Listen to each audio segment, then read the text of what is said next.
अस्सलाम वालेकुम अल्लाहुम्मा सल्ली अला मुहम्मदिन वाले Mohammad. Welcome to part 2 kind of bail and his जो ग्राउंड्स।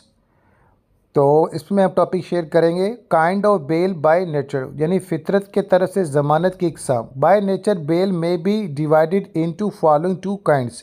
फितरत के लिहाज से ज़मानत को दर्ज दो किस्मों में तकसीम किया जा सकता है। इंटरिम बेल, अबूरी ज़मानत। It is a bail which is granted by the court without hearing the prosecution for a specified period of times. ये एक ज़मानत है जो अदालत की तरफ से एक मखसूस मुद्दत के लिए इस्तगासा की समाअत किए बगैर दी जा सकती है। याद रखिएगा, कोर्ट में इसका बड़ा अहम किरदार रहता है।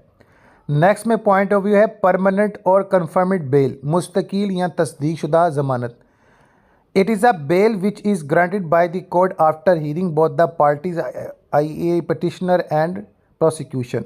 ये एक ज़मानत है जो कि अदालत दोनों फ़िरक़ैन यानी दरख्वास्त गुज़ार और इस्तग़ासे को सुनने के बाद मंजूर करती है। अक्सर हमने बिजली चोरों के केसेस को फेस किया होता है, फिर बाद में कहते हैं हम पक्के ज़मानत से बाहर हैं। वो ये सारी चीज़ें होती हैं और ये चीज़ें ज़्यादातर वहीं हैंडल की जाती हैं जहाँ पे वापटा उसके दरमियान फिर जो है ना वो सुलह की जाती है। जो भी वो चार्जेस उसको डालना चाहता है डाल जाती है।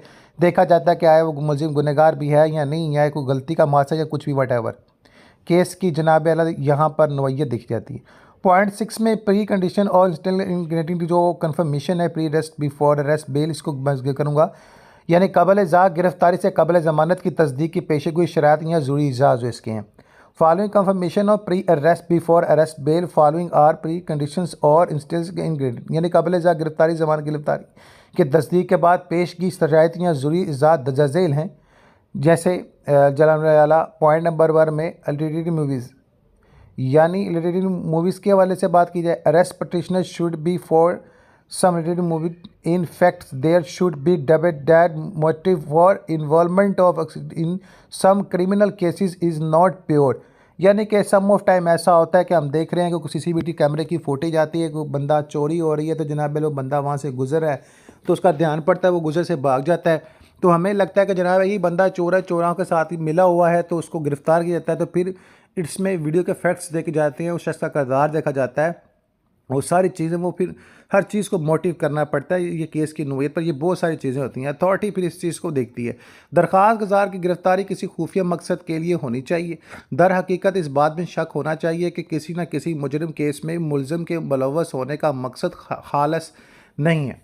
अगर असल मकसद साबित हो जाए तो ज़मानत काबिल इज़ा गिरफ्तारी की तस्दीक हो सकती है। जैसे मैंने बताया, बंदा गुजर रहा था, उसको क्या पता था कि वहाँ चोरी हो रही है, वो सामने जो दुकान का अंदर घुस रहे हैं वो चोर हैं और उसने उसको देखा तो वो चला गया।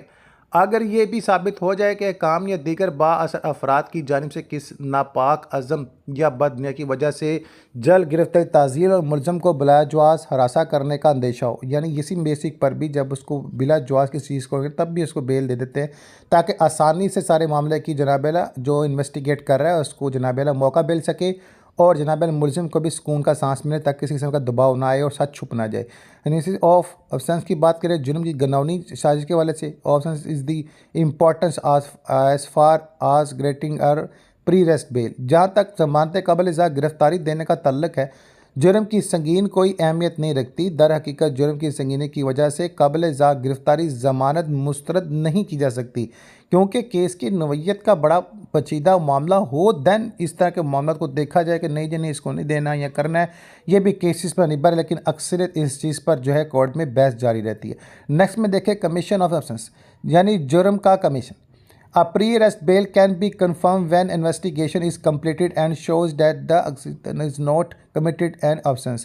यानी तफ्तीश का अमल मुकम्मल होने पर ज़मानत जो कबल ज़ा गिरफ्तारी तस्दीक हो सकती है, वो ये जाहिर करते कि मुलज़िम ने जुर्म नहीं किया, यानी कि वो बेचारा शक की बिना पर, जैसे मैंने आपको बताया वो बंदा गुजर रहा था, देख लिया कैमरे में वीडियो आ गई तो उसने मुजरिम को देखा तो समझा कि ये मुजरिम को गाइड कर रहा है। तो ये चीज़ें बड़ी इंपॉर्टेंट पॉइंट ऑफ व्यू रखती हैं।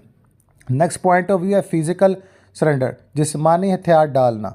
ठीक है, petitioner should be physical surrender himself before court. It's mean that no pre arrest bail can be granted to recorded. अब देखें, दरख्वास्त गुजार मुलजिम को जिस्मानी तौर पर ख़ुद को अदालत के सामने सरेंडर करना चाहिए। इसका मतलब है कि मफरूर को कबल इज़ा गिरफ्तारी ज़मानत नहीं दी जा सकती। सम और टाइम किसी पर इल्ज़ाम लगता है तो वो भाग जाता है। ठीक है, भाग जाता है, भाग के जनाब वकील कर लेता है, लेकिन केस की नवईत ऐसे ही होती है, तो उसे सबसे पहले क्या करना चाहिए, वकील करने के बाद फ़ौरन अपनी गिरफ़्तारी देनी चाहिए ताकि उसे कोर्ट में पेश किया जाए, केस के मुकदमा जो भी हो मामला बताया जाए, दैन उसको जनाब अला फिर आगे ज़मानत मिलती है। अगर वो मफरूर है तो उसके लिए किसी किस्म का कोई लिहाज नहीं, क्योंकि फिर वो वही बात होती है ना कि भागता वही जो चोर हो। आप फिट केस से, यानी फिट केस के बारे में बात करें, case of petitioner should be fit case so that जो court can exercise its directions of confirmation of bail if case of petitioner is fit case for court to exercise its discretion pre-arrest bail can be granted।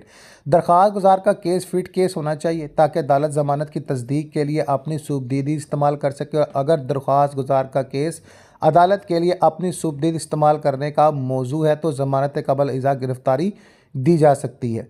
Next point of view बात करेंगे bail bond. अब bail bond क्या होता है? Pre arrest bail can be confirm when is ready to submit bail bond is जो है वो prohibited man जो है under criminal procedure code.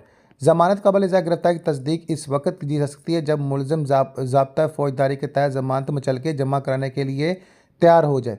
Point number 7, prediction for institute ingredients of confirmation post arrest या after arrest bell. पेशगी शराइत या तस्दीक की ज़रूरी इज़ा के बाद इज़ा गिरफ़्तारी या बाद इज़ा गिरफ़्तारी ज़मानत।